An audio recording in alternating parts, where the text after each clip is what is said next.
በስመ አብ ወወልድ ወመንፈስ ቅዱስ አሐዱ አምላክ አሜን።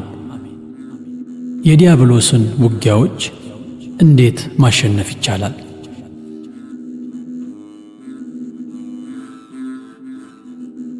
ምንም እንኳን ዲያብሎስ ብልህና ኃይለኛ ቢሆንም እርሱን ማሸነፍ ይቻላል።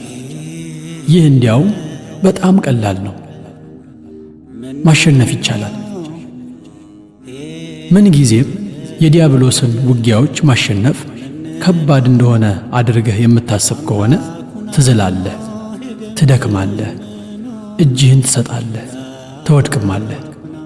ነገር ግን ዲያብሎስ በሚዋጋህ ጊዜ እንደምታሸንፈው እርግጠኛ ከሆንክ እግዚአብሔር ከምትችለው በላይ እንድትፈተን አይፈቅድምና ታሸንፈዋለህ። ዲያብሎስን ተዋግተው ድል ስላደረጉት ቅዱሳን አባቶች ዘወትር በተመስጦ አስብ። ዲያብሎስ እጅግ በጣም ፈታኝ ውጊያ ቢከፍትበትም ድል ስላደረገው ስለ ጻድቁ ስለ ዮሴፍ ታሪክ አስታውስ። በዲያብሎስ ውጊያ ከወደቁት ከዳዊትና ከሶምሶን ታሪክም ትምህርት መቅሰም ትችላለህ። የእነዚህ አባቶች መውደቅ መንስኤው ምን እንደሆነ እወቅ። የወደቁ አባቶች ታሪክ ተጽፎ የተቀመጠው ከእነርሱ አወዳደቅ ተምረን ራሳችንን እንድንጠብቅ ለእኛው ጥቅም ሲባል ነው። በመጽሐፍ ቅዱስና በታሪክ ብዛት ያላቸው ዲያብሎስን የማሸነፍ ገድሎች ተጽፈው እናገኛለን። ምንም እንኳን ሰው እጅግ በከፋ ኃጢአት ቢወድቅም ንስሐ መግባት እንደሚችል እናውቃለን። ይህ በሶምሶንና በጠቢቡ ሰሎሞን እንዲሁም በሌሎች ታላላቅ ሰዎች ታሪክ ውስጥ በግልጽ የታየ ነው። ስለዚህ ከባድ ኃጢአት ሰርተን ስንጎሰቁል ዲያብሎስ ተስፋ ለማስቆረጥ ቢዋጋን እነዚህን የንስሐ ታሪኮች በማስታወስ ልንበረታታና ልንጽናና ይገባል። ቅዱስ እንጦንስ ያን ያህል ከባድ የተለያዩና ብዛት ያላቸው ውጊያዎች ቢከፈትበትም አሸንፏል። ከሌሎች ቅዱሳን አባቶችም ተመሳሳይ ትምህርት መውሰድ እንችላለን። እግዚአብሔር ሲፈጥረን ኋላም የእኛን ሥጋ ሲለብስ ይህ አፈጣጠራችንን ቀድሶታል። ለዚህም ነው በቅዳሴ ጎርጎርዮስ እኔነቴን ባንተ ቀድሰኸዋል በማለት የምናመሰግነው። ይህ እኛነታችን ዲያብሎስን ለማሸነፍ ታላቅ ብቃት አግኝቷል። መንፈስ ቅዱስ የሚያድርበት የእግዚአብሔር ቤተ መቅደሶች ነን።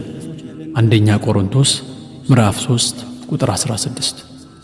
ከውሃና ከመንፈስ በመወለድም የእግዚአብሔር ልጆች ሆነናል። የዮሐንስ ወንጌል ምዕራፍ 3 ቁጥር 3። የተሰጠንን ኃይል ስናስታውስ በዙሪያችን የከበበንን ተጨማሪ መንፈሳዊ ኃይል ማስታወስም ይገባናል። የእግዚአብሔር መንፈስ ከኛ ጋር ስላለ በውጊያው አውድማ ላይ ብቻችንን አለመሆናችንን መርሳት የለብንም። መንፈስ ቅዱስ ስለ ኃጢአት ይወቅሰናል። የዮሐንስ ወንጌል ምዕራፍ 16 ቁጥር 8። ሁሉን ያስተምረናል። አንደኛ ዮሐንስ ምዕራፍ 2 ቁጥር 27። ወደ እውነት ሁሉ ይመራናል። የዮሐንስ ወንጌል ምዕራፍ 16 ቁጥር 13። ታዲያ እንዴት አድርጎ ነው ዲያብሎስ የመንፈስ ቅዱስ ኅብረትና የመድኃኒታችን የኢየሱስ ክርስቶስ ጸጋ ከኛ ጋር እያለ ሊያሸንፈን የሚችለው? የምንኖረውም ከክርስቶስ ጋር እንጂ ብቻችንን አይደለም። ገላትያ ምዕራፍ 2 ቁጥር 20። ከዚህ በተጨማሪ መዳንን እንወርስ ዘንድ ወደኛ የሚላኩና የሚያገለግሉን ቅዱሳን መላእክት በዙሪያችን አሉ። ዕብራውያን ምዕራፍ 1 ቁጥር 14። ድል ባደረጉና በዙሪያችን ልክ እንደ ደመና በከበቡን ምስክሮች መታጀባችንን ከተመለከትን ሸክምን ሁሉ ቶሎም የሚከበንን ኃጢአት እናስወግድ። ዕብራውያን ምዕራፍ 12 ቁጥር 1። እንበረታታና እንጽናና ዘንድም መድኃኒታችን ኢየሱስ ክርስቶስ የተናገረንን እናስታውስ። እኔ እስከ ዓለም ፍጻሜ ድረስ ሁል ጊዜ ከእናንተ ጋር ነኝ። የማቴዎስ ወንጌል ምዕራፍ 28 ቁጥር 20። እግዚአብሔር ከእኛ ጋር ከሆነ ማን ይቃወመናል? ሮሜ ምዕራፍ 8 ቁጥር 31። እያንዳንዳችንንም እንደዚህ ብሎናል፣ አልጥልህም፣ አልተውህም፣ በምትሄድበት ሁሉ አምላክህ እግዚአብሔር ካንተ ጋር ነውና። መጽሐፈ ኢያሱ ምዕራፍ 1 ቁጥር 5። እኔ ካንተ ጋር ነኝ፣ ማንም ክፉ ሊያደርግብህ የሚነሳሳብህ የለምና አትፍራ። የሐዋርያት ሥራ ምዕራፍ 18 ቁጥር 10። በውጊያችን ቀናኢ እንሆን ዘንድ እስቲ ተዋግተው ድል ላደረጉት እግዚአብሔር የገባላቸውን ቃል ኪዳን እናስታውስ። ለምሳሌ እግዚአብሔር ለሰባቱ አብያተ ክርስቲያናት የገባውን ቃል ኪዳን እንመልከት። እኔ ደግሞ ድል እንደነሳው ከአባቴም ጋር በዙፋኑ ላይ እንደተቀመጥኩኝ ድል ለነሳው በዙፋኔ ላይ ይቀመጥ ዘንድ እሰጠዋለሁ። የዮሐንስ ራእይ ምዕራፍ 3 ቁጥር 21። ድል ለነሳው ከተሰወረ መና እሰጠዋለሁ፣ የንጋትንም ኮከብ እሰጠዋለሁ፣ የሕይወትንም አክሊል እሰጠሃለሁ። የዮሐንስ ራእይ ምዕራፍ 2 ቁጥር 17። በእርግጥም እነዚህ ልብን በቅናትና በኃይል የሚሞሉ ቃል ኪዳኖችን የሚሰማ ጆሮ ያለው ይስማ። ውጊያችንን የሚዋጋልን እግዚአብሔር መሆኑን እስቲ በትክክል እናረጋግጥ። ዲያብሎስ ምንም እንኳን ኃይለኛ ቢሆንም ወሰን በሌለው በእግዚአብሔር ኃይል ፊት ምንም አይደለም። ዲያብሎስ የሚያገሳ አንበሳ ተብሎ ቢሰየምም እግዚአብሔር የዚህን አንበሳ አፍ መልአኩን ልኮ ዘግቶታል። ትንቢተ ዳንኤል ምዕራፍ 6 ቁጥር 22። በእርግጥም ሰልፉ ለእግዚአብሔር ነው። አንደኛ ሳሙኤል ምዕራፍ 17 ቁጥር 47። እግዚአብሔር ስለ እናንተ ይዋጋል፣ እናንተም ዝም ትላላችሁ። ኦሪት ዘጸአት ምዕራፍ 14 ቁጥር 14። የሚዋጋው እግዚአብሔር ስለሆነ ዲያብሎስን በፍጹም አትፍሩት። አትፍራ። ምንም እንኳን ዲያብሎስ ብልህና ደበኛ ቢሆንም በእግዚአብሔር ልጆች ፊት ደካማ ስለሆነ አትፍራው። ስለ ዲያብሎስ መድኃኒታችን እንዲህ ብሏል፣ ሰይጣን እንደ መብረቅ ከሰማይ ሲወድቅ አየው። የሉቃስ ወንጌል ምዕራፍ 10 ቁጥር 18። ጌታችን በመስቀል ላይ ሳለ ራሱን ስለቀጠቀጠልን አሁን እንደ ቀድሞ የዚህ ዓለም ገዢ የሚለው ስም አይስማማውም። ኢየሱስ ክርስቶስ ከመሰቀሉ አስቀድሞ አሁን የዚህ ዓለም ገዢ ወደ ውጪ ይጣላል። የዮሐንስ ወንጌል ምዕራፍ 12 ቁጥር 31። የዚህ ዓለም ገዢ ስለተፈረደበት ነው። የዮሐንስ ወንጌል ምዕራፍ 16 ቁጥር 11 ብሏል። ይህ በመሆኑ ጌታ እባቡንና ጊንጡን ትረግጡ ዘንድ በጠላትም ሁሉ ላይ ሥልጣን ሰጥቻችኋለሁ ብሎናል። የሉቃስ ወንጌል ምዕራፍ 10 ቁጥር 19። መድኃኒታችን የጠላትን ኃይል ሁሉ እንደምንረግጥ የሰጠን ቃል ኪዳን በልቦናችን ያለውን ፍርሃት ማስወጣት የሚችል ሙሉ ኃይል ያለውና መረጋጋትን የሚያሳድር ቃል ኪዳን ነው። ይህን ታላቅ መለኮታዊ ቃል ኪዳን ቤተ ክርስቲያን ስለምትቀበል ዲያብሎስንና የጠላትን ኃይል ሁሉ እንዳንፈራ በምስጋና ጸሎታችን ውስጥ በየዕለቱና በየሰዓቱ እንድንደግመው ታስተምረናለች። ከዚህ ሁሉ በመነሳት በዲያብሎስ ላይ ሥልጣን አለን እንላለን እንጂ ዲያብሎስ በእኛ ላይ ምንም ሥልጣን የለውም። አጋንንት በመድኃኒታችን ስም ሊገዙልንም ይችላሉ። የሉቃስ ወንጌል ምዕራፍ 10 ቁጥር 17። ሌላው ቢቀር አምላካችን እኛ አማኞችን ከሚከተሉን የተለያዩ ምልክቶች አጋንንትን ማውጣት በግንባር ቀደምትነትን የጠቀሰው የማርቆስ ወንጌል ምዕራፍ 16 ቁጥር 17። በእርግጥ አጋንንትን ከማውጣት ስጦታ አጋንንትን ድል ማድረግ ይቀድማል። የዲያብሎስን ማታለያዎችና ፈተናዎች ያሸነፈ ሁሉ በጽናት ስለሚቆም በዲያብሎስ ላይ ኃይል ስላለው ዲያብሎስ ይፈራዋል። ምንም አይነት ዕውቀት የሌላቸው ያልተማሩ ብዛት ያላቸው መነኮሳት ዲያብሎስን በምድረ በዳ ድል አድርገውታል። ሰማዕታትና ናዛዚያንም ፈተናዎችን፣ ውጊያዎቹንና የውጊያ መሳሪያዎቹን ማርከዋል፣ ድልም አድርገዋል። የዲያብሎስ ኃይል በተገዙለት ላይ ብቻ ነው። ጌቶችን የሚፈጥሯቸው ባሮች ናቸው የሚለው ዘይቤያዊ አነጋገር ትክክል ነው።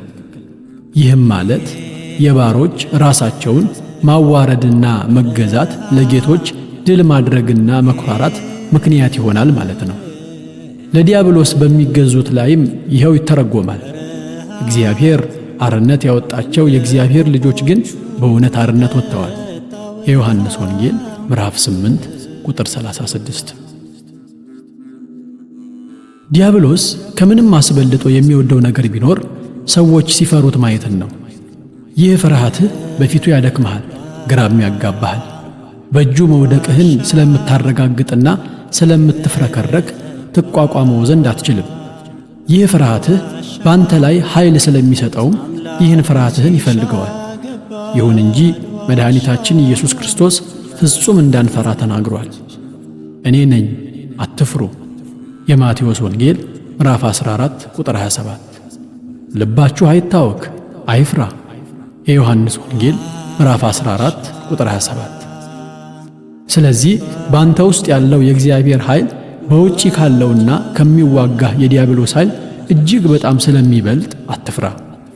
ዳዊት በእግዚአብሔር ኃይል በመመካት በአካል ተራምዶ ወደ ጎልያድ በመቅረብ አሸንፎታል።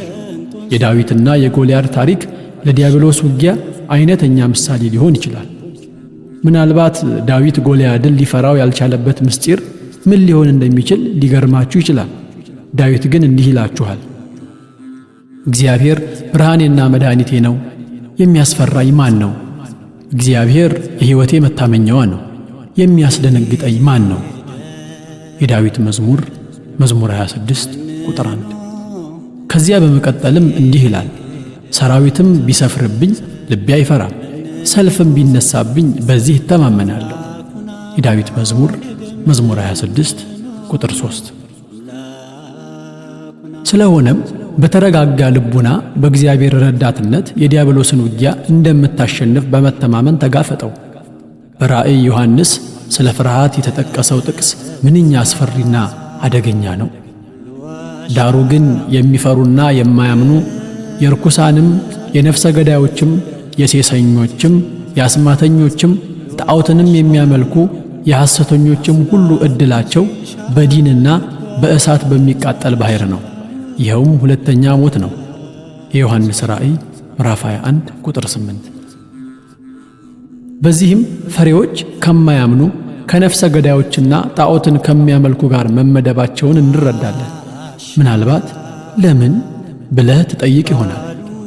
ለዚህ መልሱ የሚፈሩ ሰዎች በቀላሉ በዲያብሎስ ስለሚማረኩ በእነዚህ ኃጢአቶች ሊወድቁ ስለሚችሉ ነው።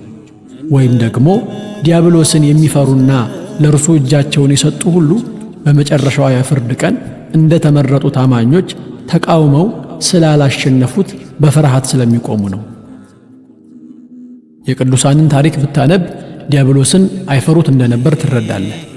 ለምሳሌ ለቅዱስ እንጦንስ ዲያብሎስ በአንበሶች በነብሮችና በተለያዩ በሚያስፈሩና ድምፃቸው በሚያሸበር አውሬዎች መልክ እየተገለጠ በማስፈራራት ከበዓቱ ሊያስወጣው ብዙ ጊዜ ሞክሯል።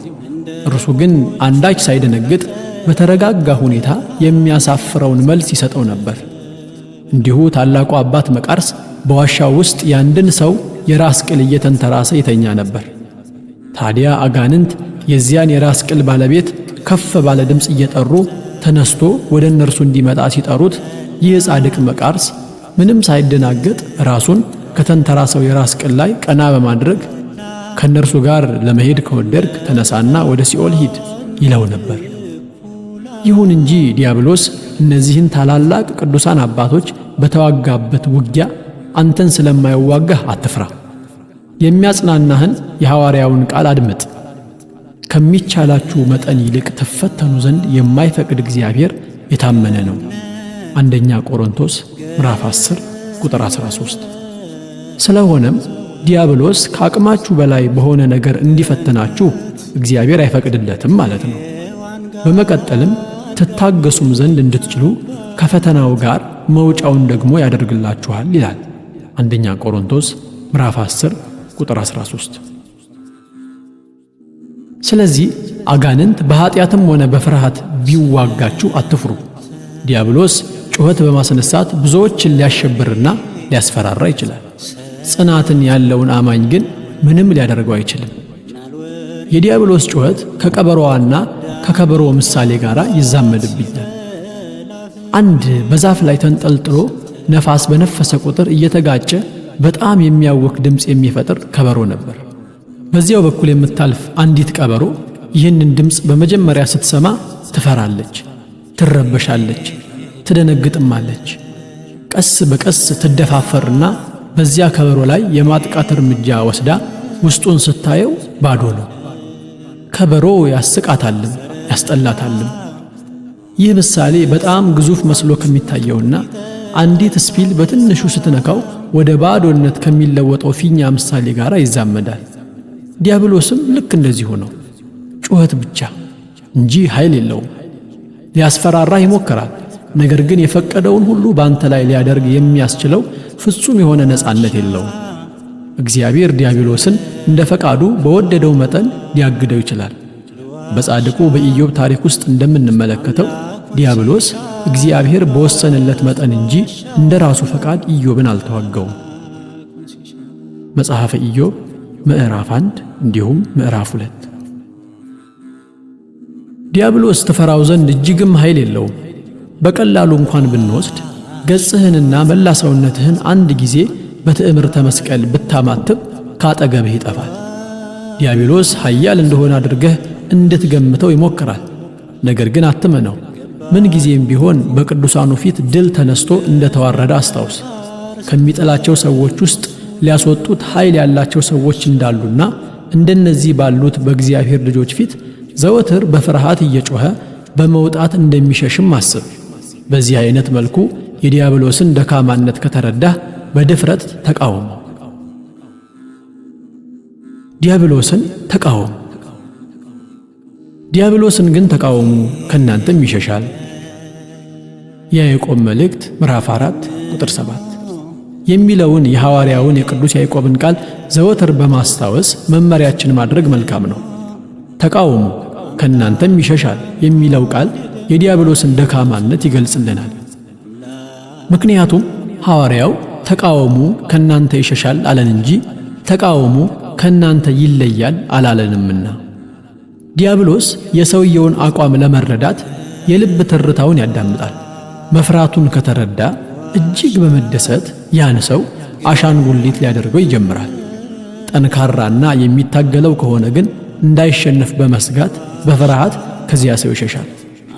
ምንም እንኳን ቅዱስ ጴጥሮስ በመልእክቱ ባላጋራችሁ ዲያብሎስ የሚውጠውን ፈልጎ እንደሚያገሳ አንበሳ ይዞራልና በማለት ቢጽፍልንም ቀጠል አድርጎ በእምነት ጸንታችሁ ተቃወሙት ስላለን ኃይለኛ ነው ብላችሁ እንዳትሳሳቱ ይሁን። አንደኛ ጴጥሮስ ምዕራፍ 5 ከቁጥር 8 እስከ 9። ይህም ማለት እንደ አንበሳ በማግሳቱ ልትፈሩት ሳይሆን ልትቃወሙት ይገባችኋል ማለት ነው።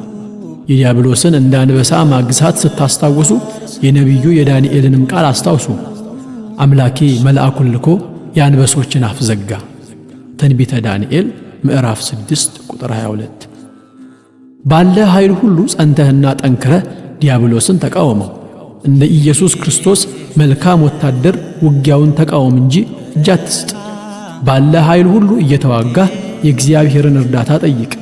እዚህ ላይ በሰሎሞን የመዝሙር መጽሐፍ ውስጥ የተባለውን ለመጥቀስ እወዳለሁ። እነሆ የሰሎሞን አልጋ ናት። ከእስራኤል ኃያላን 66 ኃያላን በዙሪያዎቿ ናቸው። ሁሉም ሰይፍ የያዙ ሰልፈኞች ናቸው። በሌሊት ከሚወድቀው ፍርሃት የተነሳ ሰው ሁሉ ሰይፉ በወገቡ አለ። መኃልየ መኃልይ ምዕራፍ 3 ከቁጥር 7 እስከ 8። ስለሆነም ከዲያብሎስ የሚከፈቱብህን ውጊያዎች ሁሉ እንዴት እንደምትዋጋቸው ተማር። ነቢዩ ዳዊትም እንደተናገረ ሰይፍህን በወገብህ ታጠቅ። ኃያል ሆይ በቁንጅናህና በውበትህ ሰይፍህን በወገብህ ታጠቅ። መዝሙረ ዳዊት መዝሙር 44 ቁጥር 3። ዲያብሎስ በሐሳብህና በስሜትህ ቢዋጋህ ተቃወመው እንጂ እጅህን አትስጠው። የሚሰጥህን ነገር ሁሉ አትቀበለው። አይምሮህንም ሆነ ልቦናህን አትክፈትለት። ባለ ኃይል ሁሉ ተቃወመው እንጂ ተስፋ በመቁረጥ ከእርሱ ጋር አትላመድ። ሐሳቦቹን፣ ፈተናዎቹን፣ ምኞቶቹንና መንገዶቹን ሁሉ ተቃወም። ከኀጢአት ጋር እየተጋደላችሁ ገና ደምን እስከ ማፍሰስ ድረስ አልተቃወማችሁም? ዕብራውያን 12:4 የሚለውን የሐዋርያውን ቃል ቢኖርም ጠንቃቃ እንጂ ችልተኛ አትሁን። ብዙ ጊዜ ለወታደሮች እርሱ አንድ ጥይትና አንድ ሰው እስኪቀር ይዋጋል እንደሚባለው አንተም በውጊያ ላይ ሰማዕት እስክትሆን ደምን እስከ ማፍሰስ ድረስ ተዋጋው። በአይምሮህ ውስጥ በፈቃድህ ውስጥ የመርፌ ቀዳዳን የምታህል ክፍተት እንኳን እንዳልሰጠኸው እርግጠኛ ሁን። አለበለዚያ ያቺን ማስፋቱን በመቀጠል ከፍተኛ ችግር ላይ ጥለሃል። ስለዚህ ተቃወምና አባረው። ምንም ደጋግሞ ኃጢአት መልካም እንደሆነ ማስረጃ እያቀረበ ቢከራከርህም በሐሳቡ አትስማማ። ኃጢአትን በተመለከተ ከዲያብሎስ ጋር ምንም አይነት ክርክርና ጭቅጭቅ ቢደረግ መግባባት አይቻልም። አንድ ቅዱስ አባት ዲያብሎስ አድሮበት ከሚዋጋ ሰው ጋር አትደራደር በማለት የተናገረውን ቃል ተከተል። ዲያብሎስ ኃጢአትን ካቀረበልህ በኋላ ያንን ኃጢአት አስመልክቶ ሊከራከርህ የሚወደው የኃጢአት ድርድር ዙሪያ ለረጅም ጊዜ በማቆየት በዚያው ኃጢአት እንድትደክም ለማድረግ ነው። ከዚህ በኋላ ተሸናፊ ነህ። ስለዚህ አእምሮህን ሙሉ ለሙሉ መቆጣጠር በምትችልበት በመጀመሪያዋ ደረጃ ላይ ሳለህ ተቃወመው። መቃወምህን ካዘገየኸው የእርሱ ኃይል እየበረታ ሲመጣ ያንተ ፈቃድ ቀስ በቀስ እየቀነሰ ይሄዳል። ከዲያብሎስ ጋር የሚኖርህ ቆይታ እየተራዘመ በሄደ ቁጥር ተቃውሞህ ይቀንሳል። ልክ ደሊላ ሶምሶንን ነፍሱ እስከ ሞት እስክትጨነቅ ድረስ ወትወታ የኃይሉን ምስጢር እንዳወቀች ማለት ነው። ምን ጊዜም ቢሆን የዚህን ሐሳብ መጨረሻውን እስከማይ እቆያለሁ አትበል። እውነቱን ልንገርህና መጨረሻውን በሚገባ ስለምታውቀው ራስህን እንዲህ እያልክ አታታለሁ። አእምሮህን በጥቂቱም ቢሆን ለዲያብሎስ ከፈትክ ማለት ለእግዚአብሔር አለመታመንህን አሳየህ ማለት ነው። ስለዚህ ከዲያብሎስ ከመንገዶቹና ከሰራዊቱ ሁሉ ራቅ። በሴራዎቹ እስክትወድቅ ድረስ አትዘግይ። ይልቁንም ሂድ አንተ ሰይጣን በማለት አጥብቀህ ተቃወመው። የማቴዎስ ወንጌል ምዕራፍ 4 ቁጥር 10። ይህኔ በተቃውሞህ ጽኑ መሆንህን ያውቃል። ማንኛውንም የዲያብሎስ ሐሳብ በጽናት ከተቃወምክ ዲያብሎስ ባንተ ላይ አክብሮታዊ ፍርሃት ያድርበታል። ዲያብሎስ ባለው ጽኑ ጥበብ ተቃውሞን በሁለት ሐሳብ ከማነከስ ለይቶ ማወቅ ይችላል። አንደኛ ነገሥት ምዕራፍ 18 ቁጥር 21። እርሱ ማን በንጹሕ ልቦናው በጽናት እንደተቃወመውና ማን ደግሞ በአንደበቱ ብቻ ተቃውሞት ልቡ ከእርሱ ጋር እንደሚያድር በትክክል ያውቃል። ማን እስከ ሞት ድረስ እንደሚቃወመውና ማንን ደግሞ ጥቂት ቢዋጋው እጅ እንደሚሰጥ ያውቃል። ስለሆነም ባለህ ኃይልና በጽኑ ልቦና አጥብቀህ ተቃውሞ። ዲያብሎስ አንተን መልካም ልብ አለው እንዲልህ አያስፈልግም። ይህ ሰው በመጀመሪያ ክፉኛ ተቃወመኝ፣ ነገር ግን ልቡ ልል ስለነበር ወዲያውኑ እጁን ሰጠኝ። ስለዚህ ገራገር ነው ሊልህ አይገባም። እንዲህ ያለው ሰው አስቀድሞ አጥብቆ ይቃወማል፣ ሁሌ ግን በመጨረሻ ይረታል እንዲልህም አያስፈልግም። መቃወም ማለት ኃጢአትን በሙሉ መልኩ አለመቀበል ማለት ነው። አንድ ሰው ልቦናው መንፈሳዊውን መንገድ ተከትሎ እንዲሄድ ግድ ሲለው የዲያብሎስን ሐሳብ ከመቃወም ባሻገር ክፉ ሐሳቦቹን ሁሉ ገና በሩቅ ሳሉ ከመከራከር ርቆ ይመለከታቸዋል ማለት ነው። እንዲህ ለክርክር የሚጋብዙ ሐሳቦች ሲገጥሙ አስቀድመህ የአእምሮህን የልቦናህንና የነፍስህን በሮች በላያቸው ላይ ዝጋ።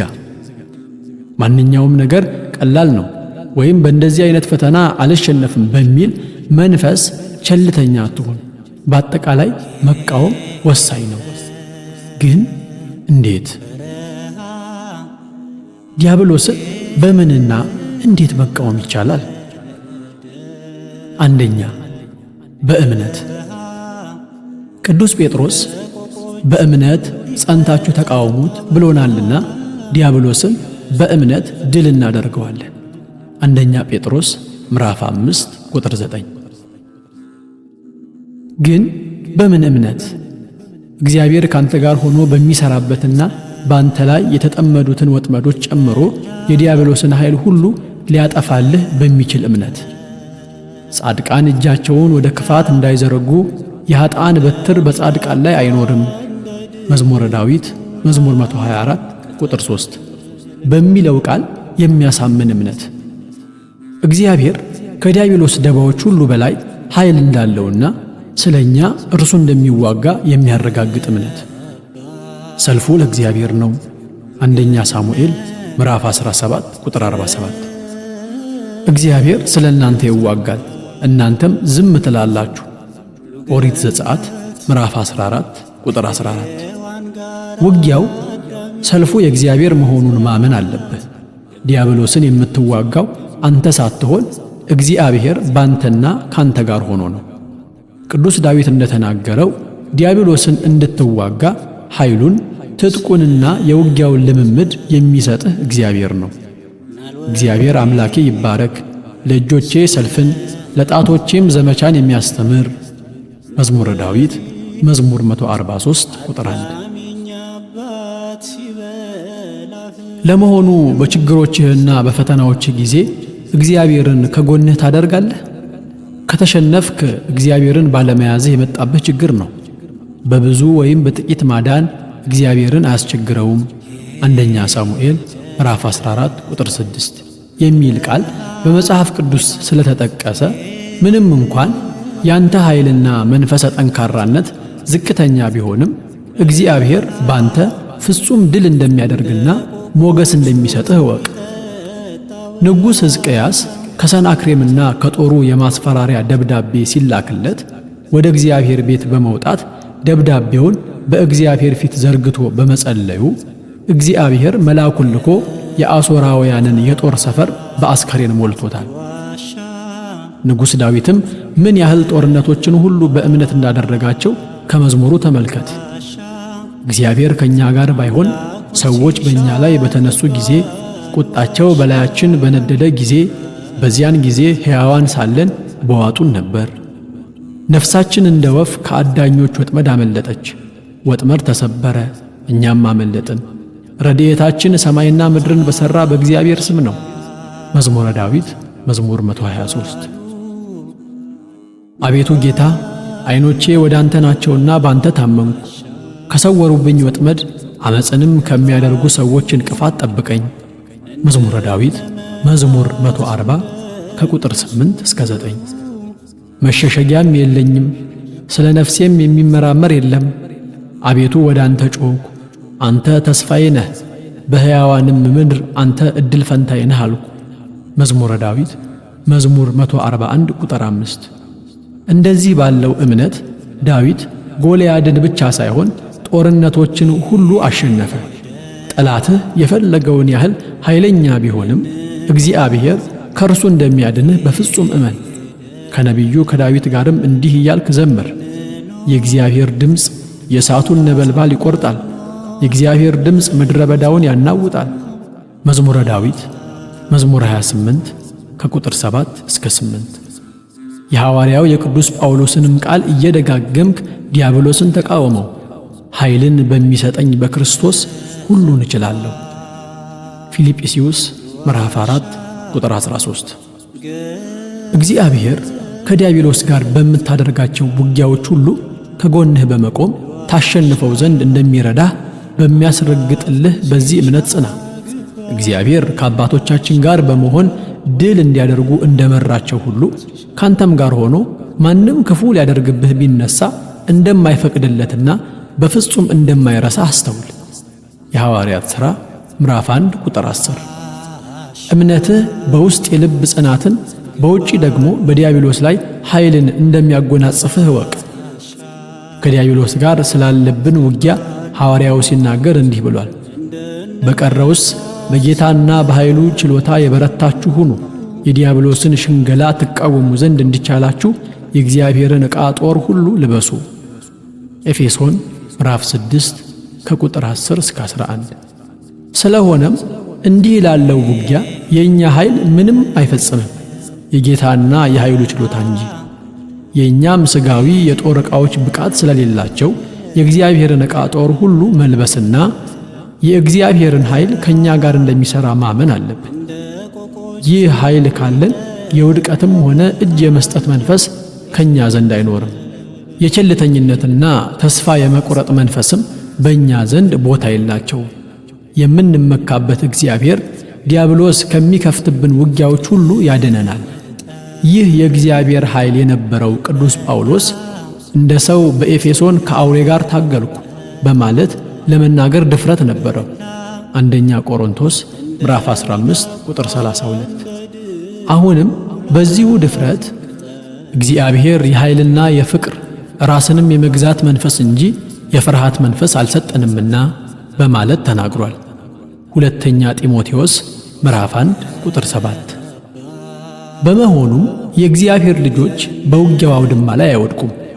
ጀግኖች በመሆናቸውም ዲያብሎስም ሆነ ኃጢአት አያሸንፋቸውም።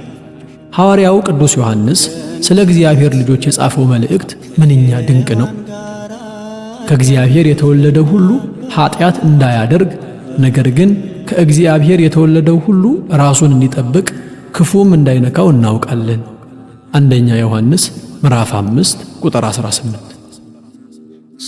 የእግዚአብሔር ልጆች የሆኑት ሁሉ የማሸነፍና እግዚአብሔር የገባላቸውን ቃል ኪዳን የማግኘት መንፈስ አላቸው። እግዚአብሔር ለጻድቁ ኢዮብ የሰጠውን ምስክርነት አስተውል። በምድር ላይ እንደ እርሱ ፍጹምና ቅን እግዚአብሔርን የሚፈራ ከክፋትም የራቀ ሰው የለም፣ እስካሁን ፍጽምነቱን ይዟል። መጽሐፈ ኢዮብ ምዕራፍ 2 ቁጥር 3። ዲያብሎስ ታዲያ እንዲህ ያለውን ሰው በማጥቃት ያሸንፈው ዘንድ ይችላልን? እግዚአብሔር ከእርሱ ጋር ይዋጋልና አይችልም። በውጊያ ሰዓት ምንጊዜ ማሸነፍን እንጂ መሸነፍን ከፊትህ አታስቀድም። እግዚአብሔርን እስከ ተጠለልኩኝና እርሱ እስከ ተዋጋልኝ ድረስ መውደቅን አላስበው፣ ዲያብሎስንም አልፈራው። ይልቁንም በሞት ጥላ መካከል እንኳን ብሄድ አንተ ከኔ ጋር ነህና ክፉን አልፈራም በል። መዝሙረ ዳዊት መዝሙር 22 ቁጥር 4። በእግዚአብሔር እቅፍ ውስጥ ነኝ፣ የእጆቹን መዳፍ ቀርጸውኛል ብለህ ማሰብንም አትዘንጋ። ትንቢተ ኢሳይያስ ምዕራፍ 19 ቁጥር 16። መድኃኒታችንም ስለ በጎቹ እንዲህ ብሏል፣ እኔም የዘላለም ሕይወትን እሰጣቸዋለሁ፣ ለዘላለምም አይጠፉም፣ ከእጄም ማንም አይነጥቃቸውም፣ ከአባቴም እጅ ሊነጥቃቸው ማንም አይችልም። የዮሐንስ ወንጌል ምዕራፍ 10 ከቁጥር 28 እስከ 29። በእምነት እንደምናሸንፍ ሁሉ በትሕትናም እናሸንፋለን።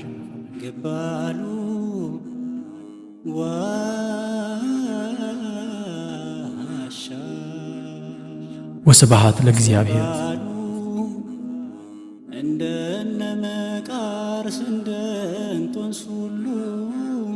ዘኍኅተ ብርሃን ሚዲያን በተለያዩ አማራጮች ይከታተሉ።